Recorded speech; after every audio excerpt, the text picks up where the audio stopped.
The first impression that comes to our mind about any college: tall buildings, big classrooms, large lobby areas, thick books, IT labs, assignments, class tests, and projects. Nothing besides that.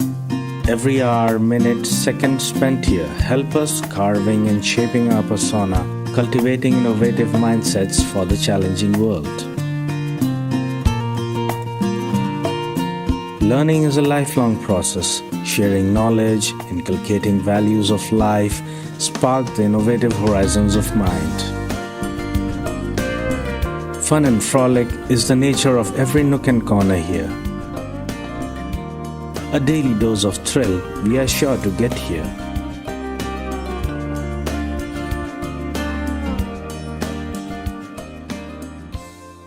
Good morning, everyone. I, Shruti V.S., Assistant Professor, Media School, Delhi Metropolitan Education, Noida, welcomes you all to the Students Induction Program, SIP-2021. I welcome our special guest, Mr. Nadim Asrar, who is going to conduct session on news in the digital space and new normal of journalism. I also extend my warm welcome to Professor Amrit Saxena, Dean DME Media School, and Professor Susmita Bala, Head DME Media School, to the guest session of SIP 2021. I would like to take a moment and introduce Delhi Metropolitan Education to everyone. DME is an A-grade premier educational institute affiliated to Guru Gobind Singh Indraprasth University, New Delhi, and approved by the Bar Council of India. The institute offers BBA, BA LLB, BBA LLB, and BA JNC programs. DME believes in imparting world-class education to its students while training them to develop and enhance their skills. This education and training enables them in taking up challenges of the industry and creating a space for themselves with their competence and vigor. DME Media School is one of the most promising media institutes in the country. It offers BA in journalism and mass communication. It is recognized as a school focused on the growth of its faculty and students through academic and co-curricular activities. Major flagship events and initiatives of the school includes the BG Verghese Lecture Series, Peer-to-Peer FDP, International Film Festival SIP, International Conference ICANN, Vritika, the Convention of Media Students, and the newly added in the list is VIS, the Vibrant India Series. The Student Induction Program 2021 has been designed with the aim of providing industry interface to a young aspiring journalist. We invite experts from the industry and academia to share their experience with the students and apprise them with the nuances of the media industry. Today's session will be presided over by Mr. Nadim Asrar, the South Asian editor, English Online, Al Jazeera. Now I request Professor Amrit Saxena, Dean DME Media School, to officially welcome the guests and introduce the topic to our attendees. Over to you, sir. Thank you, Shruti. So I welcome Mr. Nadim Asrar to this session. I know that he is too busy, but then he accepted our request. So we are really grateful to him for that. And this session was pending for a long time. Since the suitable time was not coming to us, but then we decided that once we are starting this induction program, and as part of this induction program, we are trying to give an exposure to the student to all sectors of media, to all branches of media, right from print, radio, television, digital, cinema, and all. So I think then nobody could have been a better person than Mr. Nadim Asrar to talk about digital.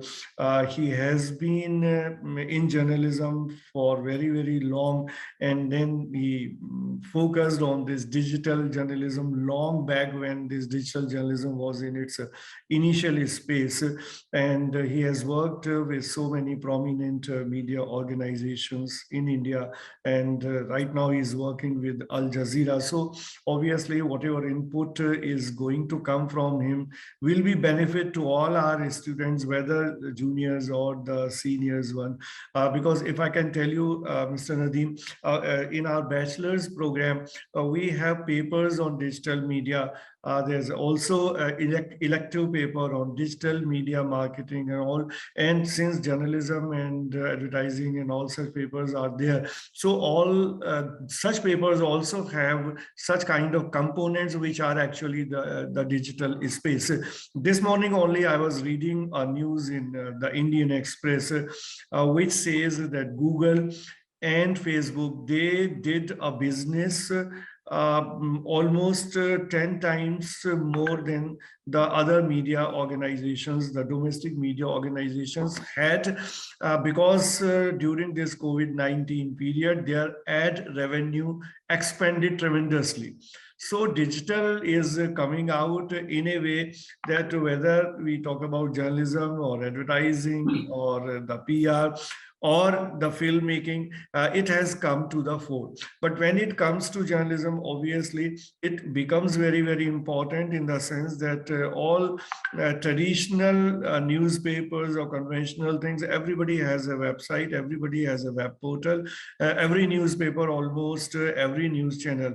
So digital journalism, the importance of digital journalism has actually increased in a big way. So that is how we requested Mr. Nadim Asrar to talk about this aspect, focusing on the digital journalism and also talking about this new normal of journalism which has developed over the last 2 years in the wake of this COVID-19. So I finish with this. Thank you, everybody, and over to you, Shruti. Thank you, sir. I would like to tell our students a little bit about our guest today, Mr. Nadim Asrar. Mr. Nadim Asrar is a journalist and writer, currently working with Al Jazeera Online as a South Asia editor for the last 3 years. He has also worked with the Times of India, Network 18, NDTV, and India Today as an editor. He has also reported for and written numerous blogs and columns for these media outlets. As Mr. Asrar started his professional career as a TV producer with an Urdu channel in 2000. He taught for 2 years at the Aligarh Muslim University as a media studies faculty. During his students' days in the Aligarh Muslim University, he was elected the youngest president of the Students' Union ever and won the election with a record margin. Besides journalism, Mr. Asrar has a keen interest in Indian cinema, popular culture, and is the author of Muslim Others of Indian Cinema, published by Lambert Academic Publishing, Germany in 2010. He was awarded the Ford Foundation International Fellowship Program in 2003 to pursue a master's course in film studies at the University of Kansas, US. In 2006, he received the MacArthur Foundation Fellowship for another course in South Asian literature, cultures, and media at the University of Minnesota, US. Over to you, sir. Thank you, everyone. Good morning. Thanks a lot, Professor Saxena, for inviting me for this talk.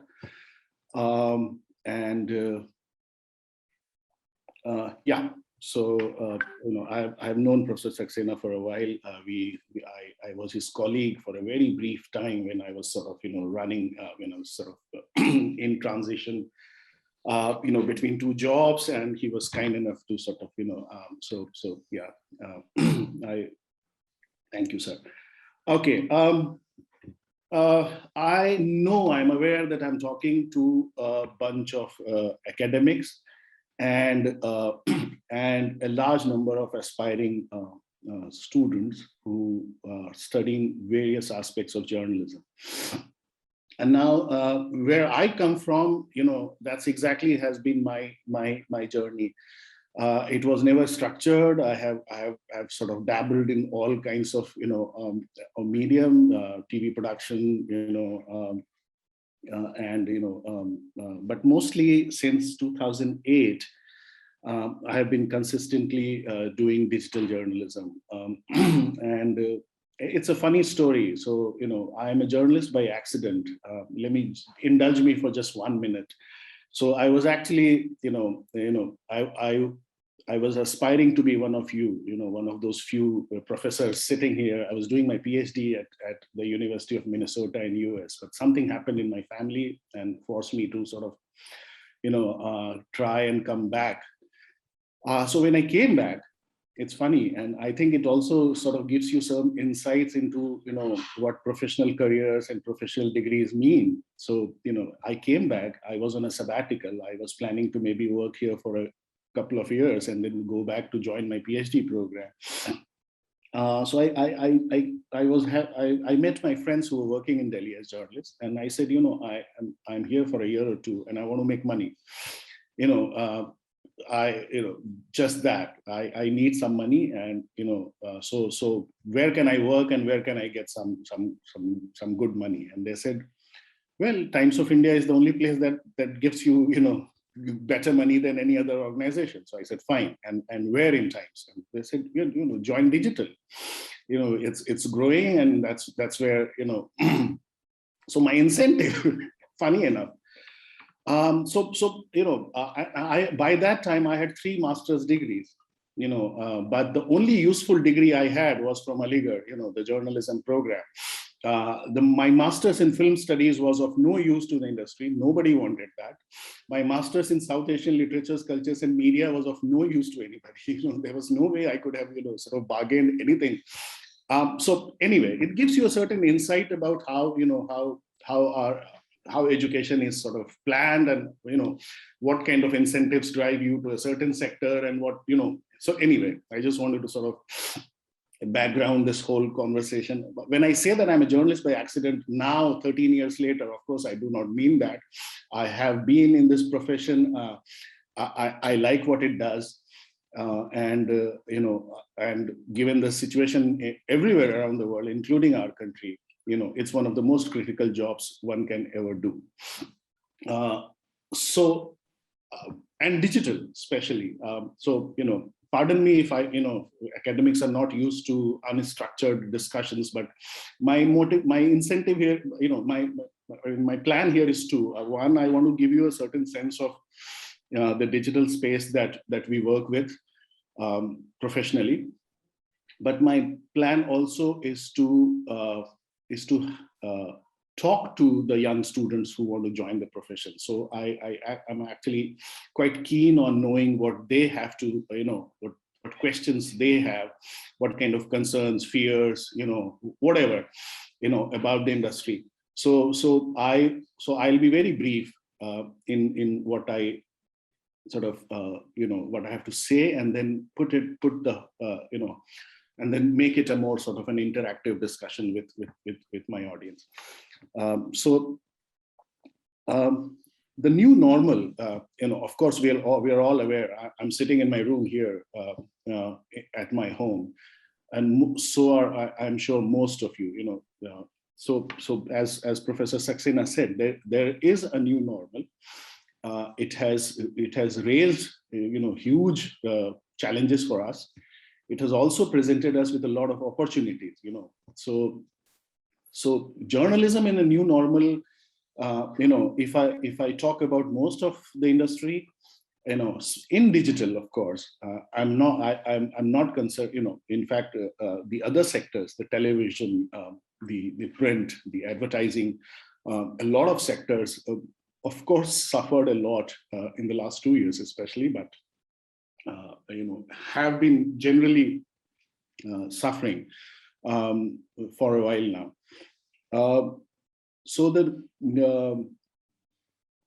But if we talk digitally, Professor Saxena was right. The digital outlets have grown tremendously in the last, especially during the pandemic.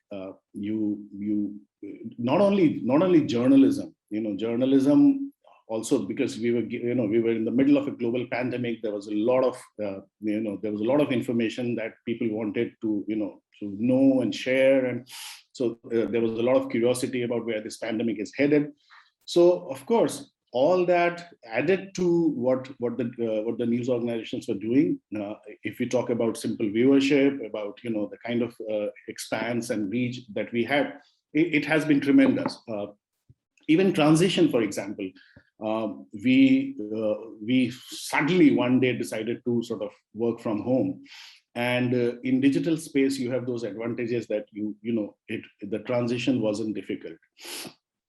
It was most of my friends that I know in digital industry were able to transition from their office spaces to their homes to wherever they were, and that they're apart from very little disruptions maybe in certain sort of small departments, the transition wasn't really difficult.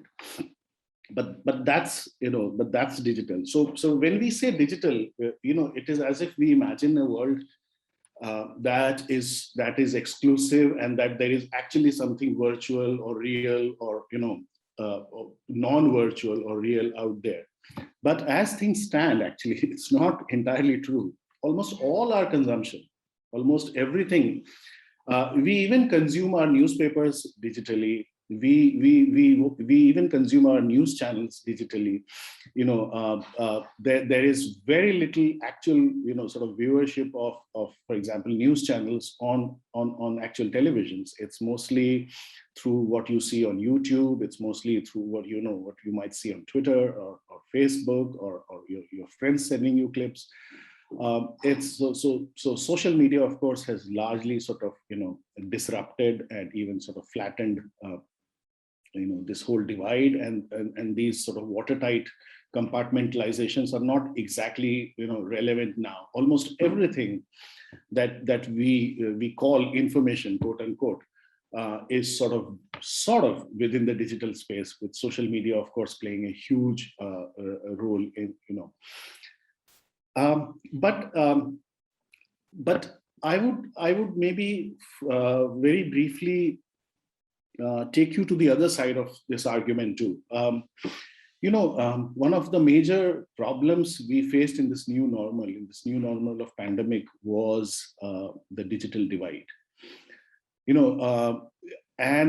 It's I'm sure you know of hundreds of I'm sure you even know people in your own family, people among your friends, your neighbors, who in this new normal, let's not talk about other industries, or let's not talk about people losing their jobs, or people sort of that's a separate discussion. But only within the digital space, for example, let's say one of the major divides that we have is internet access. Even if we talk of a new normal, this new normal is only for a very small section of our society. The best of estimates say that India only has about 50% penetration of internet. Now, in a country where we have barely sort of 50% penetration of internet, it's really difficult to imagine the digital divide and the huge divide that and I don't know how much of that the academics here might have a better sense of that, but I don't know how much of that is broadband internet, how much of that is simple sort of phone-based data internet, which is not exactly, for example, if you're having an online class, how does that work out? You have seen families where one smartphone is a luxury, and you've got 2 children or 3 children, and they could not join their classes during this new normal. In Africa, for example, the average internet penetration is less than India. It's almost around 40%. So we are talking about this huge divide in the global south, especially in the most poor regions of the world, who suddenly faced a new normal, but did not have the means to sort of, we're out of this whole conversation about a new normal of the pandemic. So I just wanted to sort of, maybe put it out there, because one of the major impetus when we do journalism, especially at a place like Al Jazeera, is to be constantly aware of this divide, to be aware that there is a large global south with a huge number of people for whom access to internet is a luxury, and that a new normal of pandemic or digitally consuming news or even literacy, for example, is not exactly a factor. So let's always keep that in mind, and let's always sort of maybe try that the journalism we do sort of addresses those issues. How do we reach out to people who do not really have the ways and means to reach out to us? That's a question that we always deal with. Anyway, as far as the, news in digital space is concerned, your professors will tell you that basics of journalism do not really change. So there is a certain grammar to it. There is a certain ethics to it. So as far as theory is concerned, theoretically speaking, the reason why we do it do not change. Only the way we operate, of course, changes. But a journalist is a journalist, and we have all kinds of sort of sort of fancy words to call our media, the fourth state of democracy, the fourth pillar, but we the reason we do journalism in any space is because we want to work with the truth, quote unquote, the truth. And especially especially today, now truth, it depends on who says it, and that's one of the fascinating aspects of quote unquote truth today. It depends, and you're also faced with governments across the world who are not comfortable with truth, who sort of try to stop you from telling your stories, trying to stop you. So journalism, of course, remains one of the most critical works that we can do in the age of social media, in the age where almost everybody is a journalist. Actually, the lines have blurred. We don't know who's a journalist. There was this American comedian, I'm sure you heard of, Jon Stewart, one of the most famous sort of talk show hosts, who used to make news every night. He would talk to, he was a political commentator, and his humor, his comedy was all about politics. That's all, he was about. But he refused to call himself a journalist. But others, funnily enough, others used to call him a journalist. He was always called a columnist, journalist, a political commentator. So, the lines have blurred, but that is exactly where our jobs as journalists becomes extremely critical. When everybody is a journalist, quote unquote, almost everybody, people are talking all the time on social media. There are blogs being written. There are video blogs, and there's all kinds. You are consuming even Instagram reels that people are sort of reporting. Everywhere there's almost everybody's trying to produce some kind of information. It's an overload, and precisely because it's an overload, precisely because there are too many Facebook posts, there are too many tweets, there are too many Instagram reels, that the job of a journalist, one of the challenges in a democracy is to make people aware, and one of the biggest challenges of making people aware is, what do we make them aware with? What information exactly is useful for them? And that's a question that very few people ask, because almost everybody is too busy producing content. Everybody is too busy sort of just tweeting and writing. But it is us somewhere in the middle who have to take that call on exactly what is useful for the people, what is a good question, what has not been discussed more, this is exactly what people might need. This is what threatens our democracy. This is what strengthens our democracy. This conversation needs to go in this direction. All these questions, all the questions that a certain issue raises, it's the job of a journalist to sort of put himself or herself there and then say, okay, now while there is this overload, while I have 100 of these informations in front of me, this is what, this is what I must work on. This is important. This is for public good. So that is one of the major challenges for a journalist in a digital newsroom. Also, the huge problem of fake news, for example. Now we are in a world, we are living in a world. You must have heard about ideas like postmodernism, post-truth. Your professors here will have a better sense of what all that means. But for a journalist and layman like me, as I said, truth is not what it used to be. Truth depends on who says it, how he or she says it, in what platform did you see it, whether it was credible, whether it was not, how do you decide which platform is credible, all these judgments. How does somebody gain authority? Why am I talking to you? Do I have the authority to talk to you? What gave me that authority to talk to you? So all these questions have become extremely sort of important in this digital space where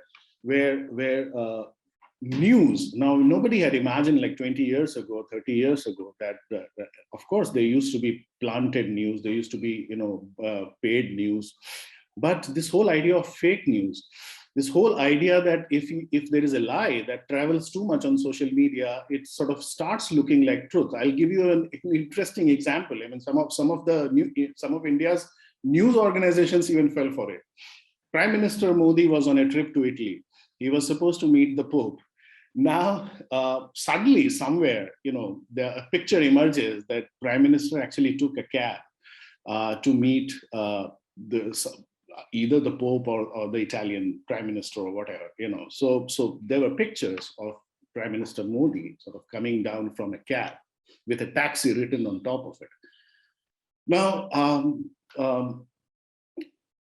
I think a couple of news organizations also fell for it. I think there were reports that we have here is the humility of a leader, a national leader who doesn't mind taking a cab. All kinds of questions. Some said, okay, no, why is our leader being given a cab? He could have easily traveled in a luxury vehicle, and all kinds of questions. But turned out it was a fake photograph that sort of really traveled too far, traveled to the extent that even news organizations, sort of lapped it up. I don't know if you have heard of deep fakes. Deep fakes is, for students who want to sort of, work on it. It's a reality. It happens. You might believe you have got even Queen Elizabeth being deepfaked. You've got President Obama deepfaked. So you've got somebody who looks real. He talks real, but it's not his words. It's the fake words that have been put in his mouth. So these are huge challenges, and the tragedy for us is we are in the industry of the fastest finger first. Most of you will be sitting in a newsroom tomorrow. The only word you will hear most is quick, fast, now, publish, get it out. Why is it not on page yet? What is happening? What's the delay? NDTV has done it already. BBC has done it already. We are extremely competitive now. I always call it the Janpath model of the Indian media scene as the Janpath model of media. Because if you go to Janpath, it's not real, but Professor Saxena and people who are who are above 35 or 40 or in their 50s would remember a Janpath at Connaught Place that used to. So if you go to Janpath at Connaught, you will see Katra, those wooden what do you call that, chowkis or katras, on both sides of the road. And you've got these people selling shirts or t-shirts or jeans, and they're shouting it on top of their voices. "Mere 200 rupees, 200 rupees, 200 rupees." Dusre wale ne kehte 150 rupees, 150 rupees, 150 rupees. What it actually was everybody was trying to lure their audience, their consumers. They were shouting on top of their voice to sort of, that I am better than him. My t-shirts are better than that guy, and I have a better price. Now things seem to be consolidated in India, but at least 5 years ago, 10 years ago, there used to be this Janpath model that, every media industry every media outlet in this country was shouting, I am good, 200 rupees mera, 150 rupees ka, I am faster than them. So because, in what has happened in most advanced democracies, for example, let's say US, or most countries in Europe, what has happened there is that there has been a consolidation at the top. So, if you Google the largest media organizations in the world, they're actually 5 or 6. But new disruptors have obviously come in. You've got Google, you've got Facebook, you've got Twitter. These are massive disruptors, completely change the industry. But if you look at traditional media, the legacy media, as we say, there were only 6 major media organizations. If you go to US, almost everything is consolidated. The neighborhood radio station is owned by maybe Disney. The neighborhood TV station is owned by Fox or whatever. There is not much anxiety. There is a loyal leadership. The Democrats will watch CNN. The Republicans will watch Fox. It's like it's just, it's almost consolidation. There's even monopoly. So I'm not using that word, but it's almost a monopoly in certain areas. If you're in that area, you watch that. If you're in this area, even with most of the other other sectors, phone services, internet, it's a monopoly there. So the monopoly capitalism, when it reaches its height, leaves you with no choice. It's like between Coke and Pepsi, you're effectively consuming the same thing, but you're calling it 2 brands. That's the kind of, So, but in India, thankfully, we have not reached that stage. We have not reached a stage of consolidated capitalism where you don't have choices. So in that scenario, you have to compete. So everybody is coming out with their own gold standards of journalism. So they will say, I am more sort of more objective and more truthful and faster. Actually, that's one of the, I am faster than them. Sabse tez aaj tak. It's like sabse tez becomes an extremely sort of difficult formulation, extremely sort of, in digital space. Sabse tez is something that constantly comes into question when you are on Facebook, for example, and there are all kinds of versions of that event. Maybe it has not happened, maybe, and it's very difficult to retract information. Once you put a tweet out, it goes viral. Once you put a video out on, it has been already shared like 2,000 times on WhatsApp or whatever. So it's very difficult in a digital space once you put something out to sort of actually control it. So this obsession with speed, this obsession with can become a challenge for you when you are in the newsroom tomorrow about how do you really know if it is credible. That's one of the trainings that you will you will receive. There are various tools for you to let you know what information you just received, whether that is credible or not, who sent it, how do you know it, how do you verify a source, all that. I'm sure it's part of what you will discover in the newsroom. I think I've spoken more than I wanted to. Can I stop and maybe have some discussion? Any questions, any concerns? Sure. Shruti?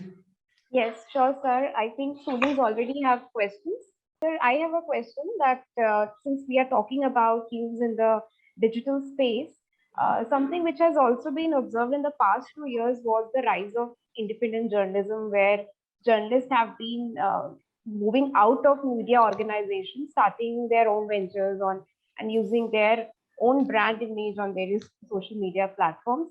So, do you think that this is kind of the next trend or the next stage of journalism as such, which is coming like outside of the media organizations? No, that's a very good question. Thanks for asking. Yes, and one of we, it's kind of interesting. This whole idea of independent journalism actually came out because the non-independent, imagine a non-independent news organization. If you just invert the whole, let's invert the whole definition, the whole term, and say, okay, independent news media. So what is an unindependent, non-independent, whatever, or a dependent news media? So yes, if media is compromised, if media doesn't do its job, if media is not holding, the power accountable, if media, then of course there are people in this, there are people who would ask for an independent media. There are people who would call. Now, in India, the whole independent media industry is going through a crisis. Now, for students, when we say independent media, let's broadly understand it as non-corporate media, a media that you actually pay for. Now, even if I say that you are not paying for everything, you are not, for example, paying for the wire. The wire, but the wire asks you for money. Wire says it has no corporate funding. It only works. And so do almost all these news organizations, News Laundry, Scroll, Alt News, and all. So when media, the mainstream or corporate media, stops doing its work, you have a need for an independent media that actually sort of goes back to the basics of journalism, which is to ask questions, which is to make people aware of the issues they face, which is keeping people informed and keeping our leaders accountable. That's so yeah. Since we are in a situation where most of our corporate media is not doing its work, you have this large and I see a good future for them, but please pay for them. Please, it's price of a burger. Your McDonald's burger is 250 rupees. Just pay that 250 rupees every year to the Wire, for example, or to Scroll, or to any independent outlet. Just sort of do your bit and support independent media. Thank you. Excuse me, sir. Good morning. Sure. Good morning. Yes, Jyoti. Sir, my name is Jyoti Mishra. Hi, Jyoti. And sir, my question is, how editor and reviewer evaluate the innovative ideas for the articles? So yeah, if I understand you are saying, how do editors decide whether a story is worth publishing or not, whether the story has merit? Good question. Yes. So it depends on who your target audience is. For example, if I'm sitting at Al Jazeera, and if you send me a story about an accident in Noida, for example, 2 cars collided and 3 people died, which is news, which is big news for Noida channels, which is maybe perhaps big news for national networks, for newspapers. But for me, sitting there in an Al Jazeera office, that is not news for me, because that is not my target audience. I have a larger target audience. My stories are sort of far sort of more into which have global resonance, which everybody is curious about. So yeah. Does that answer your question? Yeah, so my question is, I wanted to know what are the requirements to stand in a competition as a newspaper in this digital age? Requirements to stand in a competition for newspapers? As a newspaper. India is one of those rare countries where the print industry, I mean, the professors here may have the latest data, but 5 or 6 years ago, I came across a study that said that, while print industry is almost dying in all advanced democracies, in India, it's actually growing very, very slowly. So print still has a bright future. Please do not imagine print as just English newspapers, because that's where people generally confuse this whole print industry. Please understand that the largest readership in this country is of Hindi newspapers, of Telugu newspapers, Tamil newspapers, Punjabi newspapers. So people, newspapers in vernacular languages, newspapers that people read on dhabas. If you go to small towns and cities where everybody has a Dainik Jagran in their hands, if you go only 100 kilometers out of Delhi. So yeah, if you imagine newspapers, more in terms of vernaculars, more in terms of local languages, in a country like India with very few, internet space, internet reach, with with poverty, newspaper costs 2 rupees maybe, or 3 rupees. A television set or a laptop costs much more than that. So yeah, so if you imagine poverty, if you imagine all that, the newspapers have an extremely critical role to play in this country, and actually growing. Vernaculars, are growing. Yeah.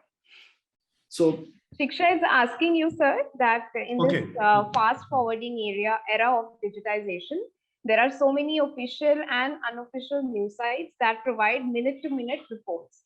But there is also fake news which is spreading, and there is no one to take responsibility for that.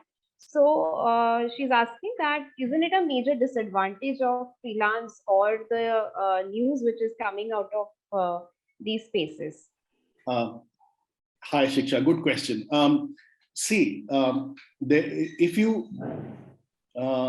If there is anything fake on say a TV channel or a news website, then the responsibility lies with the network. Then the responsibility lies with that outlet. It's not that these organizations escape responsibility. You must have seen recently that Zee News and Times Now and some other outlets, I think, were asked to delete some videos that that they had posted about certain protests recently. So there are regulatory bodies that look after these TV channels. There,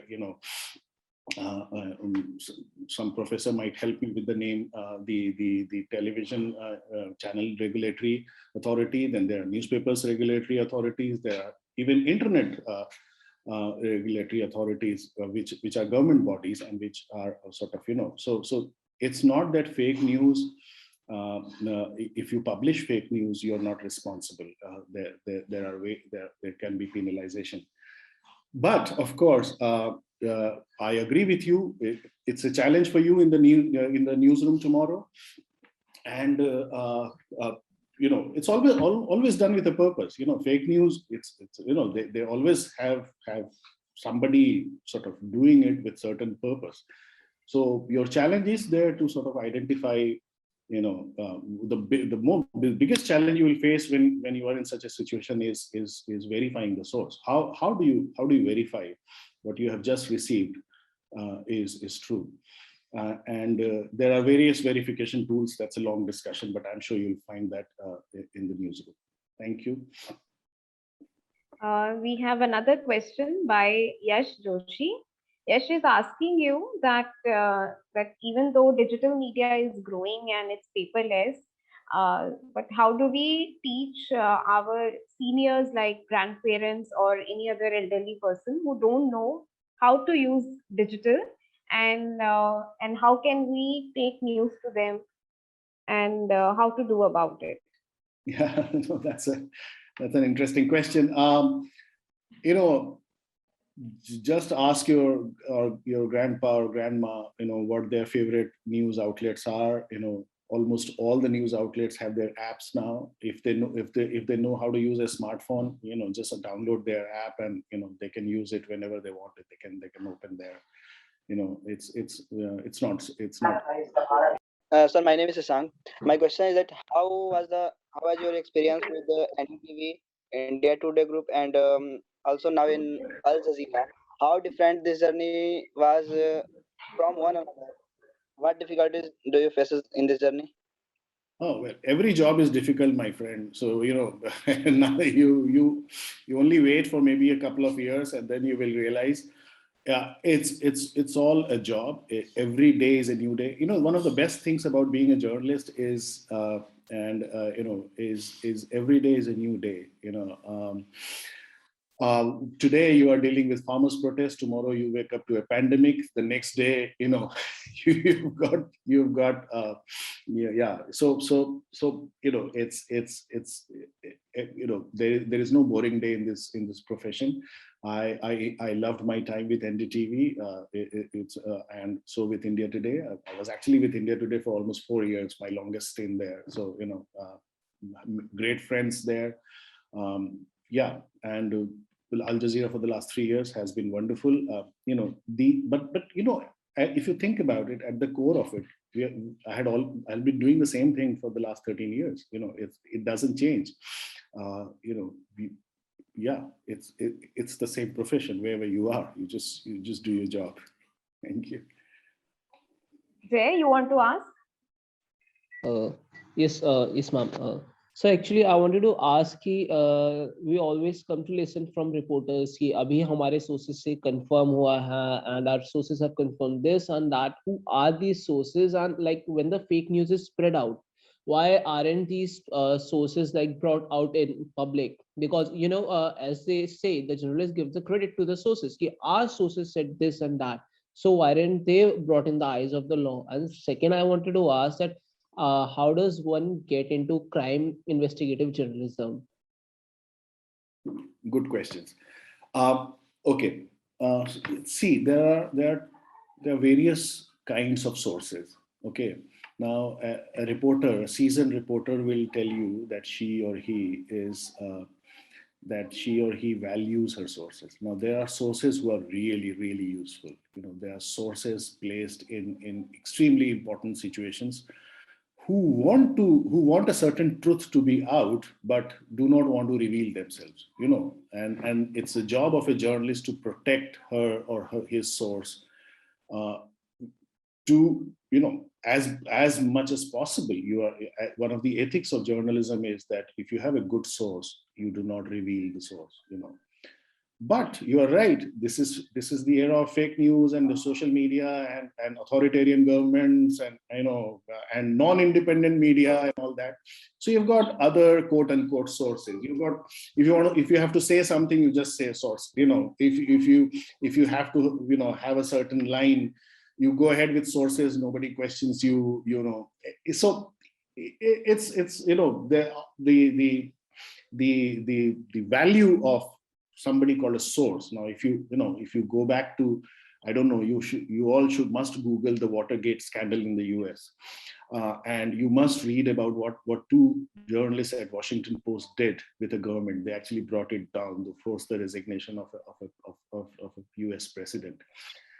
Depending on sources, it was all sources. It was a source called Deep Throat. He used to call himself a deep throat because that is how he was known in the industry. He did not come out, but he provided some very good information on how some Democrat, the whole convention was being taped. There was anyway. So great story. You should watch All the President's Men if you haven't seen it. There are some great journalism films. My face lights up when I talk about cinema more than I talk about journalism. This is one of the ironies of my life that I live with. There are some great films on journalism that you must watch. And All the President's Men is one that you must watch. Yeah. I think we can also have a screening for this film sometime in the class as well. Anaika is asking you that did you face any difficulties during the pandemic and how did you overcome these difficulties as a journalist? Yes. If I talk about my community, yes, there were challenges. I don't know if you have heard about a large amount of people large amount of layoffs.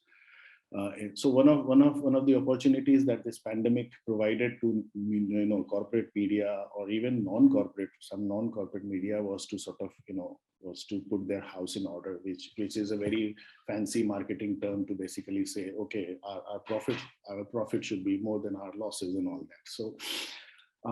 So yes, I am aware that a lot of journalists lost their jobs during the pandemic because suddenly, the newsroom wasn't important, so you had to. But on the other side, if you have heard about how Twitter, I think Google also, a large number of these digital outlets have allowed their employees to work from home for their lives.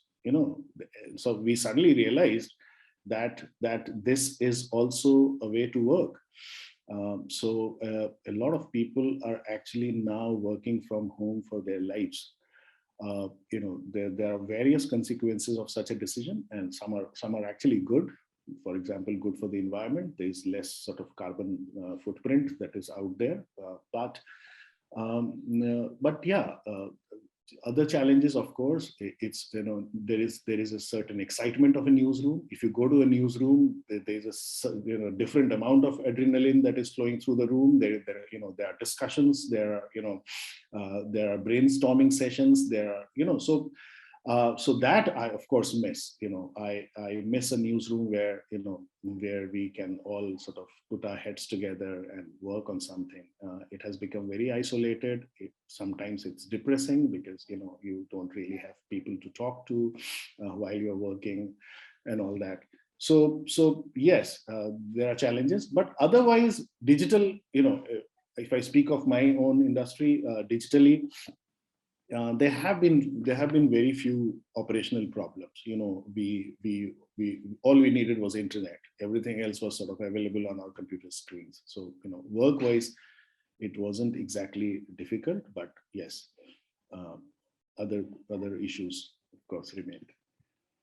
Vinayak, do you want to ask? Yes, ma'am. Yes. Hello, Yes. sir. Go ahead. Sir, my doubt is as you said, in India, we have a different perspective for the newspapers. So, sir, in a middle class family, is the irony, he wants newspaper daily to get the current affairs, but he doesn't want his child to go in that field because he's scared. He's scared that his child would end up being unemployed. So what would you say for that? Oh, okay. Yes. Breaking news to you all. It's not exactly a very lucrative profession as far as money is concerned. It's a truth. For example, if you join a corporate, your rise in 10 years might be faster than if you are in a newsroom. In fact, my dear friend, if you talk to people in print, if you talk to people in newspapers who have been there for 20 years or 25 years, you would really know. A lot of money came after digital, but before digital, these outlets had almost no money. Except for monsters like Times of India. They are huge. They are loaded. They have lots of money. But most newspapers, but in fact, I would urge you to talk to a vernacular reporter or talk to a small time newspaper reporter from where you're, around your village. They are some of the most poor people you can meet around. It's a different motivation that sort of keeps them going. They want to tell stories. They like a story. They feel a certain social responsibility.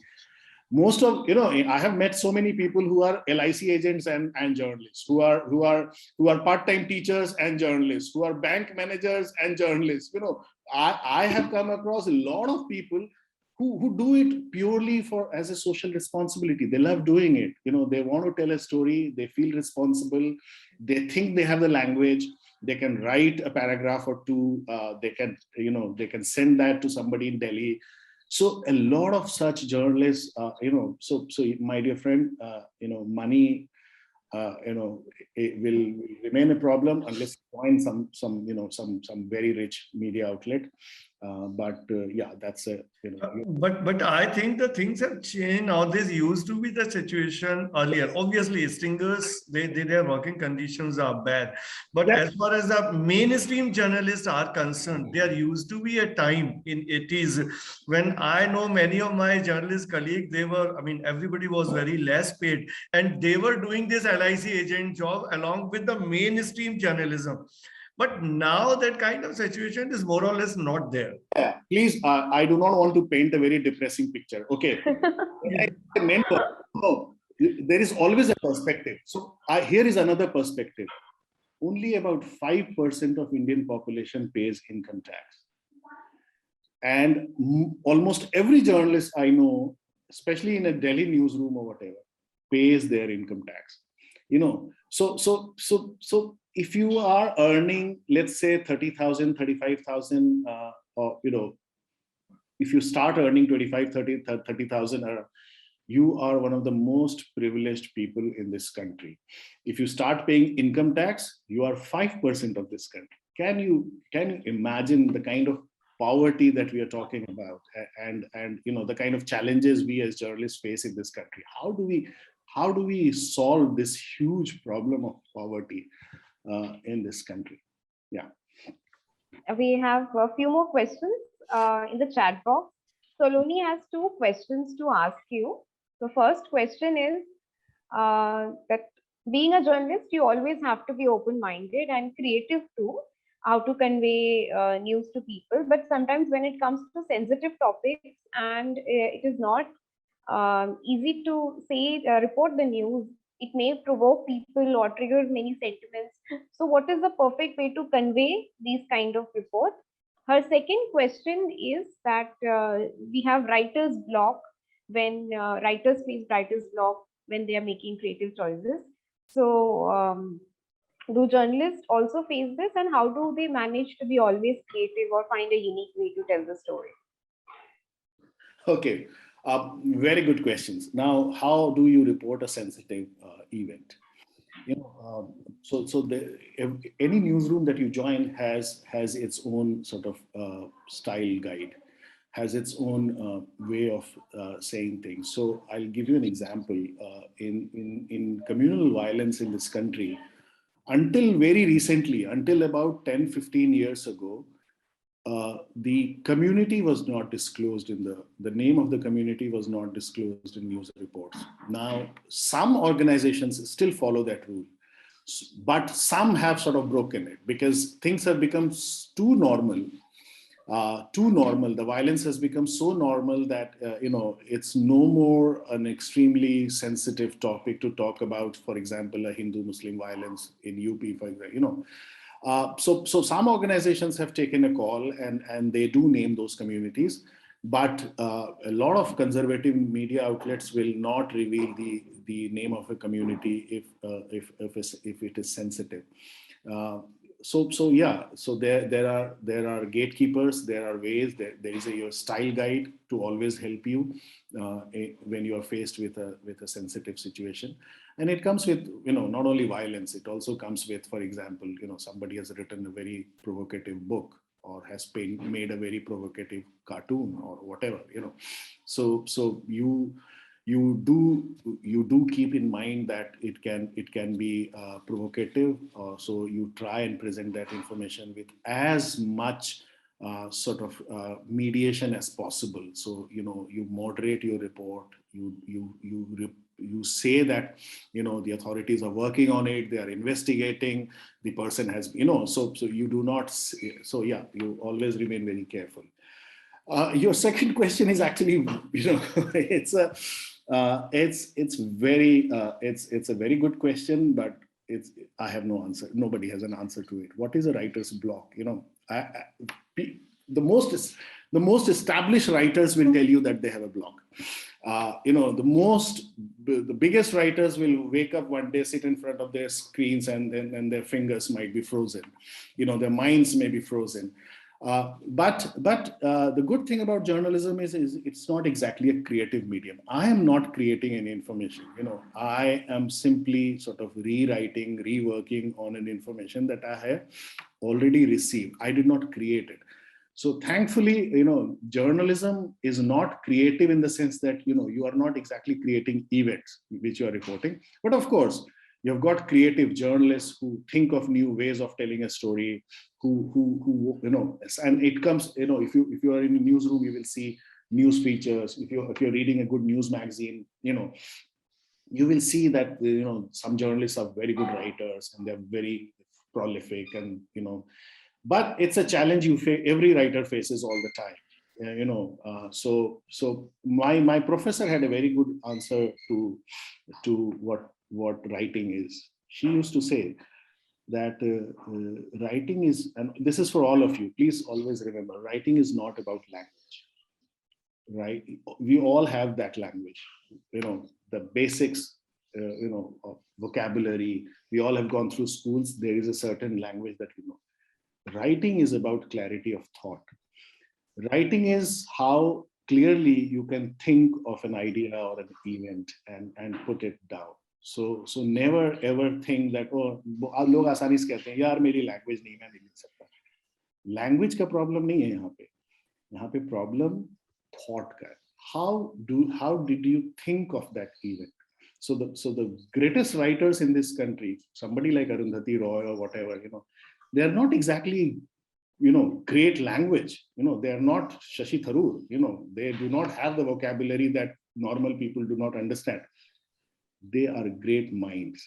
They can think about a certain event in much more fascinating way that, average people can sort of write about it. So that's. Yes, we have our faculty members, Mr. Pramod Kumar Pandey, Assistant Professor, Media School. Sir, you can also ask your question. Good morning, sir.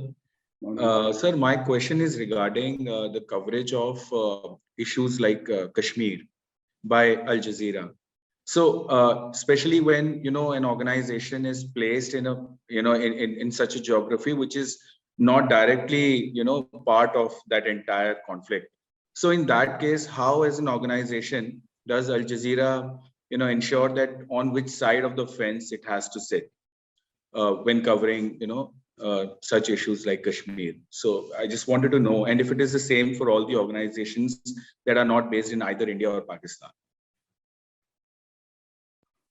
Yeah, no, that's true. News is not about being geographically placed in a certain situation. So, we report the US elections as passionately as maybe the US media reports. It's not our election. If it is an important global story, see, one of the major parameters for what constitutes news is the scale, how many people are affected, and there's the very simple question of human rights, human dignity, fundamental rights, freedom. These are very, very sort of basic principles around which not only democracy is built, but what a democratic media, what any news media wants to report is also built. Now, of course, there are a lot of sensitive issues all over geographically around the world. It's not only Kashmir. For us, Israel-Palestine conflict is a similarly sort of sensitive situation, and we tend to be different from most Western outlets in how we report it. So it's not sitting on or one or the other side of the fence. It's about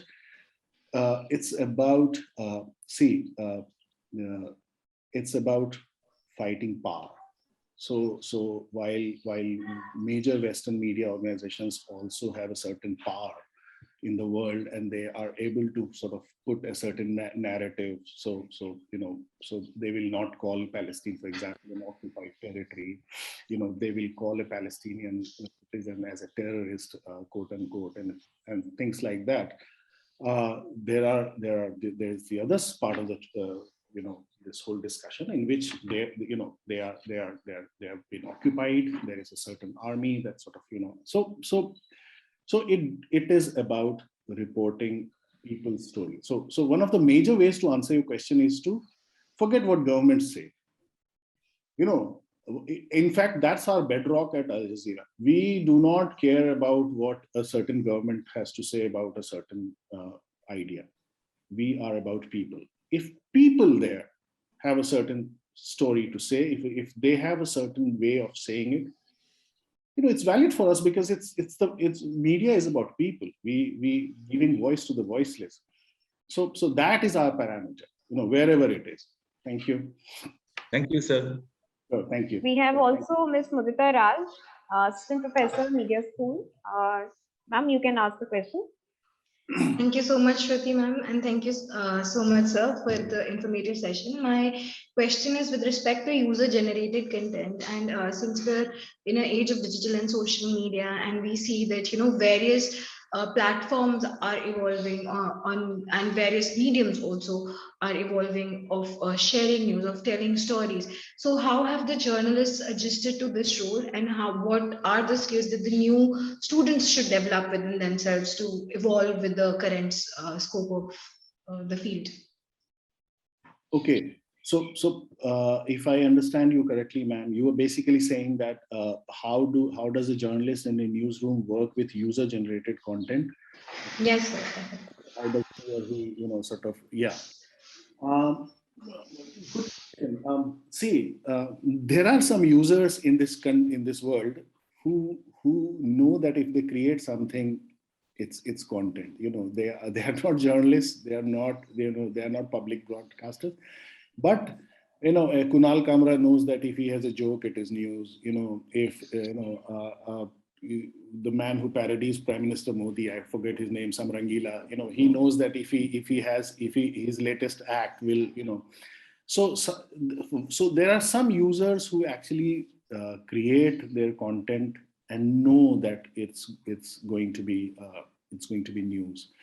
This man who does wonderful music, I forgot his name, who did that Rasoi wala chana wala, that whole, if you remember, cooker mein chane kisne dale, and then the whole, the whole video of that.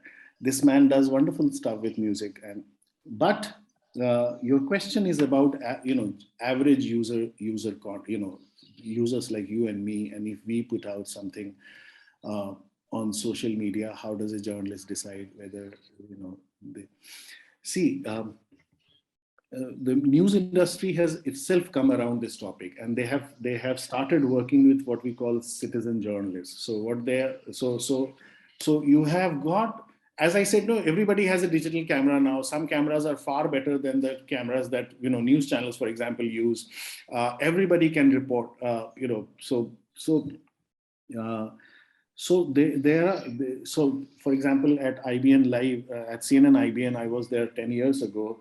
They already came out with a citizen journalist sort of section in one of their prime time sort of, so there was half an hour dedicated, I think, every week to citizen journalists, people who were not professional journalists reporting a certain issue like potholes or whatever.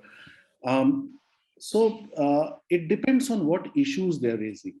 There is also a way to verify their credibility, but one of the best ways to know whether or not this is useful is what exactly are they raising? Are they raising an issue of public good? If it is public good, how are they raising it? Who's this person? What authority does she, or is she a resident of that area? Has she worked on, for example, I don't know, any let's only say potholes. So, does she live in the neighborhood? Whether she or her neighbors or whatever they have suffered. So yeah, there are ways to sort of, if it is public good, if it concerns a large number of people and should be talked about, then those citizens, those content, those users are useful, and people work with them. Yeah, sure. Thank you. Thank you, sir. I think we are over our time, and we have come to the end of the session for today's. Students still are having doubts, and I'll request our dean to address it in a separate class next week. Now I request Professor Sushmita Bala, Head DME Media School, to share her concluding remarks and deliver vote of thanks. Thank you, Shruti. Thank you, Mr. Nadim Asrar, for such an enlightening session. He talked in detail about news and other media content, the digital space. He clarified that the basics of news never change, whether we are working in a digital space or on any other media platform.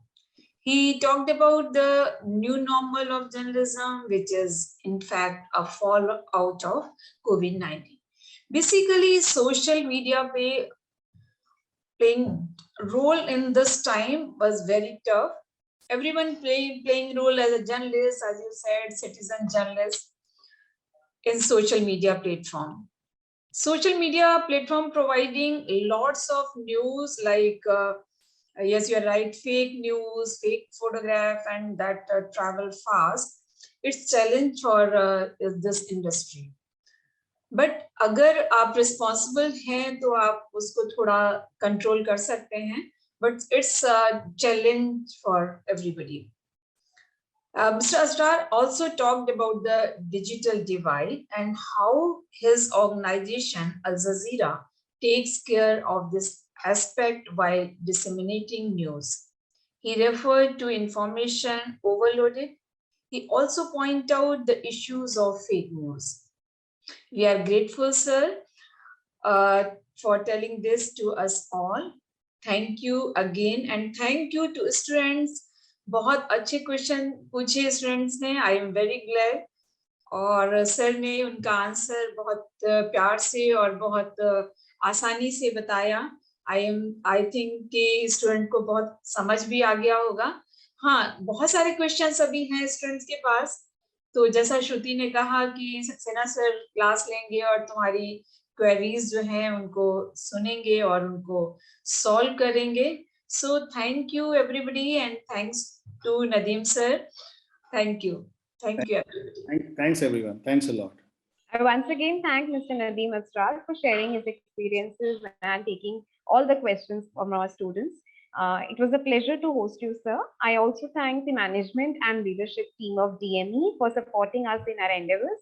I thank students and faculty members for joining us. Our next session will be with Mr. Ajay Kumar, Managing Editor and Anchor, India TV, at 12 noon today. I take your leave and see you at 12 o'clock. In DME, we believe in engagement and empowerment of students. And since the time this COVID-19 struck in 2020, we intensified this whole process. For the education sector, it was a big challenge.